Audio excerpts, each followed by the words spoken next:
My name is Theodore Johnson.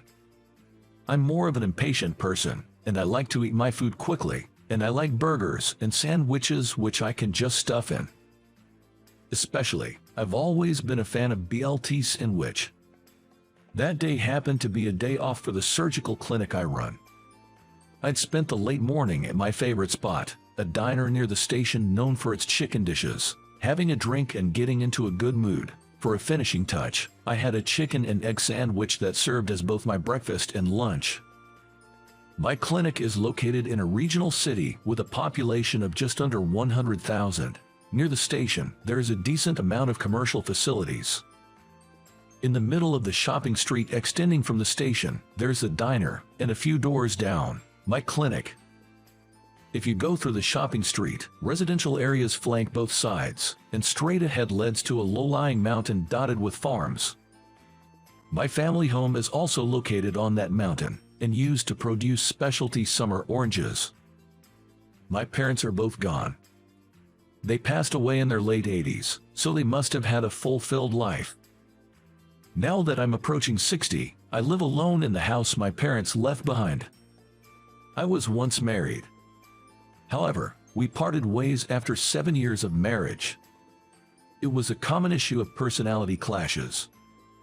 Ever since, I thought living alone and doing as I like suited me better than married life.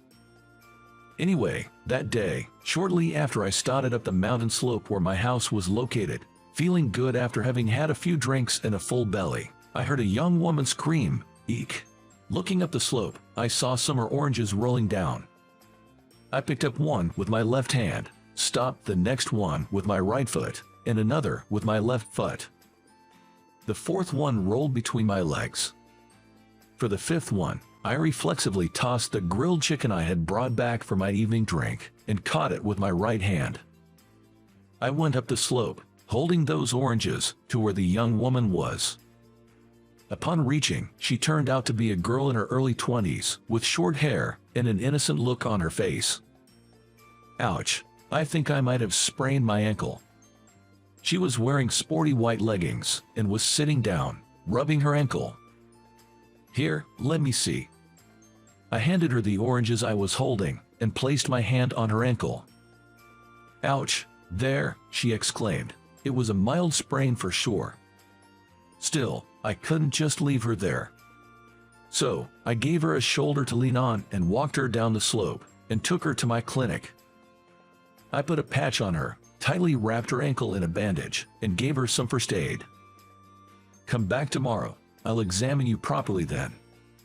It was my day off, and I had a few drinks in me. I'm sure it wasn't anything serious, but I told the girl to come back tomorrow. It's all my mom's fault. When you're talking to others, call her mother, not my mom, ok? "Yes, sir." She stuck out her tongue cheekily after she replied. That day, she'd been sent by her mom to the unmanned fruit stand at the top of the hill to buy some summer oranges. As she was coming down the hill with the oranges in a paper bag she brought, the handle of the bag suddenly broke and the oranges rolled out. It's my mom, my mom keeps reusing department store bags because she wants to be eco-friendly. The handle must have been about to break off. Her mom must have been quite frugal. I almost dropped my smartphone too. "Were you walking while messing with your smartphone?" "Yeah." I scolded her, telling her that was far worse. Staring down at a smartphone for long periods can strain your neck and lead to stiff shoulders and headaches. That's a condition called text neck. It's dangerous, so stop using your smartphone while walking. As I told her, she gave me another drawn-out "yes sir" in reply. Her house seemed to be just ahead in the residential area, within walking distance from my clinic, but I felt sorry for her having to walk on that foot. I suggested her to take a taxi. "You should get there within base fare. Do you have money for that?" "I'm fine, I have it." Nodding, I gave her a crutch. As I walked her to the clinic entrance, she kept turning back to smile brightly at me. As I was about to go back inside, I noticed the part-time job notice I taped to the entrance door was starting to peel off. It's been up for over a month now. As I fixed the notice, I wondered if I should use online job postings. Just as I was thinking about this, I found she left behind her oranges. I'll give them to her tomorrow. Then the next day. What's this? A gift? I have a policy of not accepting such things from patients. A woman who came with the girl from yesterday handed me a department store paperback. She had the same face as the girl from yesterday. I thought they might be sisters. Even so, you were so kind to help my daughter yesterday when she was in trouble. It was her mother. She bowed her head and handed the paper back to me again. I caught a glimpse of what was inside. A bottle of imported whiskey. Pretty pricey stuff. That's when the girl interrupted. "Doctor, please, take this." The girl pleaded, clasping her hands in front of her face as if in prayer. I thought, this is going just as planned. Then, clearing my throat, I feigned annoyance as I accepted the paper bag containing a bottle of whiskey. Whiskey, it's been a while. One more thing to look forward to tonight. The mother, even as I was about to start examining the girl, remained rooted to the spot. I told her to wait in the waiting room. This isn't kindergarten. You don't need to babysit. Yes, you're right. I am in the way, aren't I? Her acknowledgement that she was in the way gave me pause, but I handed her the forgotten summer orange, and she took it to the waiting room. The X-rays confirmed that there was nothing wrong with the girl's leg. It would surely be fully healed in 2 or 3 days. Within 10 minutes of the treatment ending, the mother and daughter returned. "Doctor, we wanted to talk to you about the part-time job notice you posted out front." The mother, her demeanor now entirely different, spoke briskly, her eyes shining as she looked at me. "Would you be able to do it?" As I spoke, I couldn't help staring at the mother's face, still convinced they must be sisters. "No, my daughter. Would she be suitable for the job?" "Her. This one here." Beside her mother, the girl stuck out her tongue and gave a little bow. "Listen, if that's the case, you should speak for yourself. You're not a child anymore." I scolded the girl, warning the mother not to spoil her too much. That said, I did need a part-time worker. It's reception work, but it's not that difficult once you get used to it. So, I decided to hire the girl. The girl, whom I'll call Emma, began her part-time receptionist job 3 times a week once her foot healed. She was usually quite dependent on her mother when they were together, but when alone, she showed a responsible side and quickly learned the job. Moreover, her vibrant and cheerful smile was well received by both the staff and the patients. However, this also brought some trouble for me. Doctor, let's walk together there." Emma would always wait for my work to finish, and as soon as I left the clinic, she would dart over, crossed her arm with mine. And then, resting her head on my shoulder, she would start skipping along. "That's enough. Stop that." "Why? You're too young to be so familiar with men." "Doctor, you're just being shy." I was at a loss. I had taken in quite a naughty girl. A month or so had passed since Emma started her part-time job at my place, when one day, "My daughter, she's always grateful for your help." Emma's mother, Mary, visited the clinic with a smile as radiant as Emma's. Then, she offered a box of sweets, saying, "This is for all of you." I thanked her and accepted it. Then, she handed me a paper bag from a department store, saying, "And this is for you, doctor." Mary looked down shyly. Somehow, her behavior made my heart skip a beat. This is not a gift from a patient, so it should be okay, right? Oh, well, thank you. When I looked into the bag, there was a bottle of high-end whiskey. "Doctor, you do like your drink, don't you?" "I'm not averse to it. But the last time I brought you one, you looked somewhat grim, yet the corners of your lips were raised. You looked quite pleased." Mary stuck out her tongue playfully. Even her gesture resembled her daughter, Emma. On my next day off, I had a drink at my usual diner, and for my final meal, I ordered favorite grilled chicken. Oh, wait a second.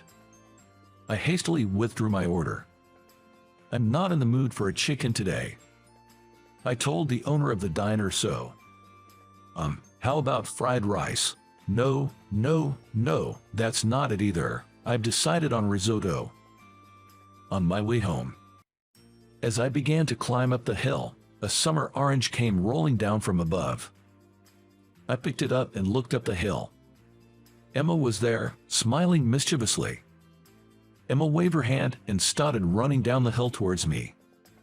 Don't fall, be careful. When she got to where I was, she stopped, placed her hands on her knees, and caught her breath. There was a faint sweet scent coming from her. Doctor, have you been drinking? I nodded. What did you eat? Well, some side dishes and, for the last dish, risotto. Emmy asked what I would do for dinner.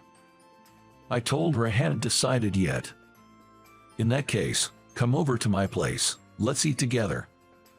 Without waiting for my response, Emma took out her phone and called her mother, Mary. It's settled, doctor. My mom also wants to treat you to dinner. Call her mother, not my mom. There was still some time left until dinner. I decided to part ways with Emma and headed home. We agreed to meet in front of the clinic at 5 p.m. When I arrived at the clinic at 5, Emma was already there, passing the time on her smartphone, waiting for me. You should limit your time on that smartphone. Emma shrugged and stuck her tongue out at me cheekily. As we began walking towards her house, she, as usual, looped her arm through mine. I had given up on any futile resistance. Is your father around? She replied plainly that she doesn't have father. My mom, she's a single mother, so my father was never in the picture. I regretted asking, sensing I might have asked something I shouldn't have. My mother works the cash register at a large supermarket across the train station. Emma continued, chest swelling with pride. She boasted about how her mother, Mary, was faster and more accurate at the register than any other employee. Not only that, she treated every product with the utmost care. There was no doubt that for Emma, Mary was a mother to be proud of. The place where Emma and Mary lived was an old two-bedroom apartment that had seen many years pass by. I hope it's okay to drop by so suddenly tonight, I began. Oh no, it's our pleasure. After all, it was Emma who insisted on bringing you over, wasn't it? As Mary and I exchanged greetings at the entrance, Emma pushed me from behind into the house.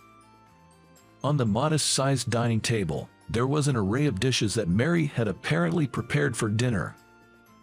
Beef and potato stew, Cobb salad, rib steak, and grilled salmon. The food was simple, but it had that classic, comforting taste of home. As Emma guided me to my seat at the table, Mary brought out a can of beer from the refrigerator. Oh dear, it's still lukewarm, isn't it? Emma jumped in. That's what I told you to pick some up from the convenience store on the way here. But buying it from the supermarket where I work is cheaper since I get a staff discount. Soon enough, a playful argument broke out between mother and daughter.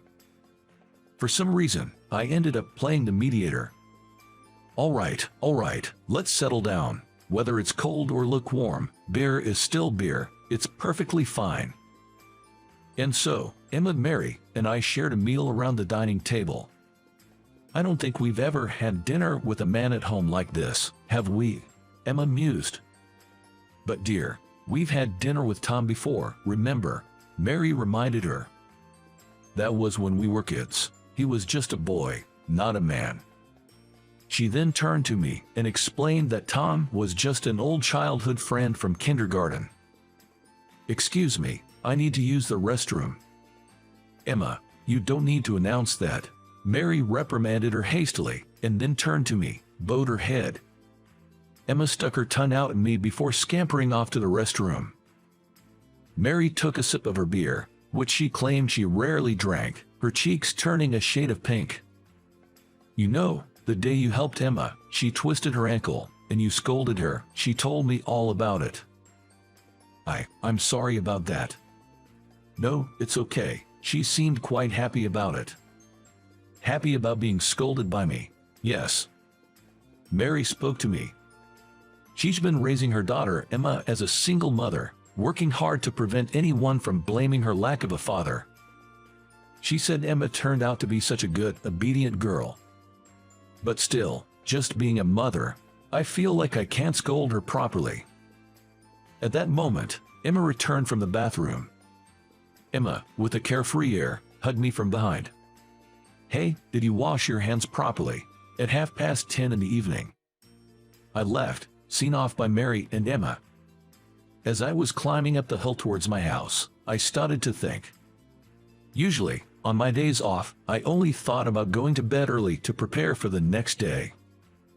But that night, the one I spent with Mary and Emma, it felt like a waste to just go to bed. Maybe I should take a walk around before heading home. So, I changed direction and strolled around the night streets, gazing at the blue moon. And I thought. I had once failed at marriage and thought I'd stay single for life. That was me. The next day, on my way home from work, I went to the supermarket where Mary works, which is located on the other side of the station. I found Mary, working briskly, and got drawn to her checkout line. Just as Emma bragged, Mary was a fast worker. Her energetic smile never faded, yet her eyes were serious. I felt like I could watch her forever. That's how I felt. Oh, doctor, I rarely come to this supermarket. Once Mary made sure there were no customers behind me, she placed a "Please use the next register" sign on her counter. From then on the days when Emma had a day off from her part-time job, I would stop by Mary's supermarket after work. Mary adjusted her shift to match the time I showed up and came to meet me at the coffee shop next to the supermarket. Half a year later. You two seem a bit tense, don't you? Emma said to me and Mary, who were posing in front of the camera. It was at a photo studio in town. We didn't have a wedding ceremony.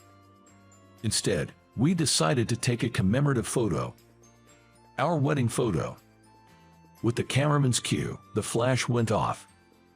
The photographer suggested another shot. Hey Emma, you should join us. Let's take a picture with the three of us. Emma nodded energetically with a smile and stepped between me and Mary. We all looked at each other. Our smiles naturally broke out. All right, here goes. Upon the photographer's cue, we all turned our faces towards the camera at once. Our first family photo. It must have turned out beautifully. How did you like it? Your subscription to the channel encourages us to keep producing. See you in the next video.